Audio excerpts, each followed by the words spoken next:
Hi everyone, I'm Dr. John White, the Chief Medical Officer at WebMD, and you're watching Cancer in Context, where we talk about the latest advances in cancer treatments and diagnosis. While it's true that we witnessed a tremendous explosion of new drugs and treatments that target specific cancer cells, treatment's no walk in the park. It might cure you, but it also might decrease your quality of life and not help you live longer. And we still don't have screening tools for most cancers. As a result, we have 1 million new cases of cancer diagnosed every year, and 600,000 people die of cancer yearly. In order to truly win the war against cancer, we need to prevent it in the first place. The biggest myth I hear from people regarding cancer is that it is mostly caused by genetics. That's so wrong.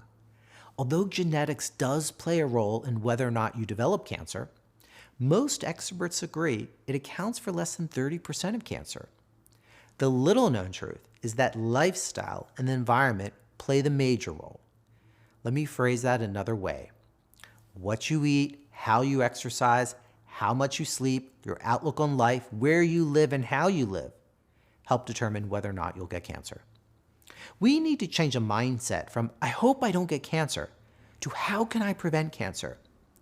Believe it or not, you have the power to reduce your risk for many cancers. There's more data now than ever before as to what you can do, what you need to do in order to prevent a cancer diagnosis. I want you to think about cancer in the same way that you do for heart disease or stroke. Even if your parents had a heart attack, you don't automatically think you're destined to the same fate. Rather, I bet you try to keep your weight under control, watch your blood pressure and lower your cholesterol level, and might even try to increase how active you are. You're playing a proactive role in whether or not you'll get a heart attack or become debilitated from a stroke. Needs to be the same with cancer. Your decisions play a major role in your risk of being diagnosed with cancer. Now, of course, nothing is 100% preventable, but science can now show you how to reduce your personal risk. There's at least one important difference with cancer that I'd like to point out. Unlike with heart attack or stroke, you often don't get a second chance with cancer to make those lifestyle changes that you often get with heart disease. That's why it's so important for you to understand what you can do, what you have the power to do in creating your personal cancer prevention program. In Take Control of Your Cancer Risk, I go over different lifestyle changes you can make as part of a cancer prevention program. Here's a few I'd like you to consider.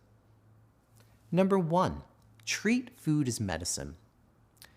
Food is truly as powerful and as important as prescription medicines. There's even an old proverb that says, "He who takes his medicine and neglects to diet wastes the skills of his doctor."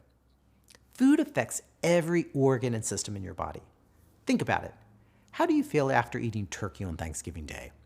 Or after eating a bunch of sugary sweets? I'm sure you don't feel the same way after drinking a large cup of coffee as you do after a few glasses of wine. While a healthy diet can't completely prevent cancer, it can help reduce your odds of getting cancer. Just as you change your diet if you have diabetes or heart disease, you also need to change your diet to help prevent cancer. It's many of the same principles as for other health conditions. Now, there are a few foods and concepts, however, that are particularly important when it comes to cancer. Let's start with the foods that increase risk and you should limit. This includes red meat, processed meat, refined grains, alcohol, and sugary beverages. Because it's just as important, though, what you include as well as what you exclude, you want to include plenty of fruits and vegetables, whole grains, and fish. Here's an idea. Instead of buying supplements, use spices and herbs liberally. Number 2, make sure you're getting quality sleep. Despite the overwhelming data that currently exists about the importance of sleep, many people still don't think it's important for them. "I'll sleep when I'm dead," is a refrain I've heard from many patients over the years. Sadly, it's often from people who have had health issues and don't see the relationship between their poor health and poor sleep. Others feel sleep is keeping them from living life. We have a FOMO mentality, fear of missing out, and sleep gets in the way. So I want you to spend time thinking about your sleep and its impact on your health. I know we do it every day. It seems simple.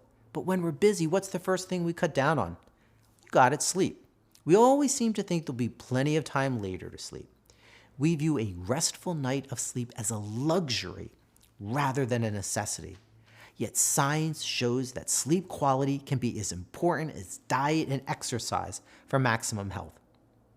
Some people like to brag about how much they accomplish with little sleep. I only need 4 hours of sleep. I'm sure you've heard folks say that.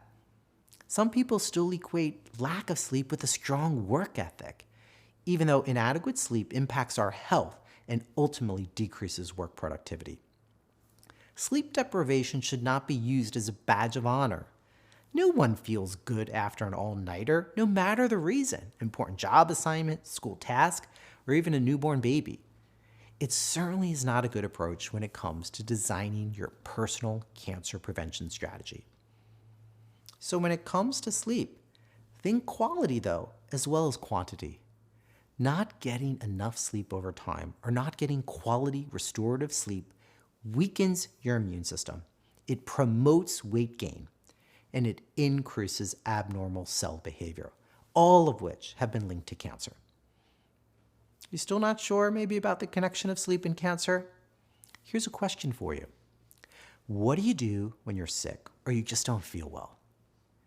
You go to bed early, you sleep. You inherently know that sleep helps you fight infection.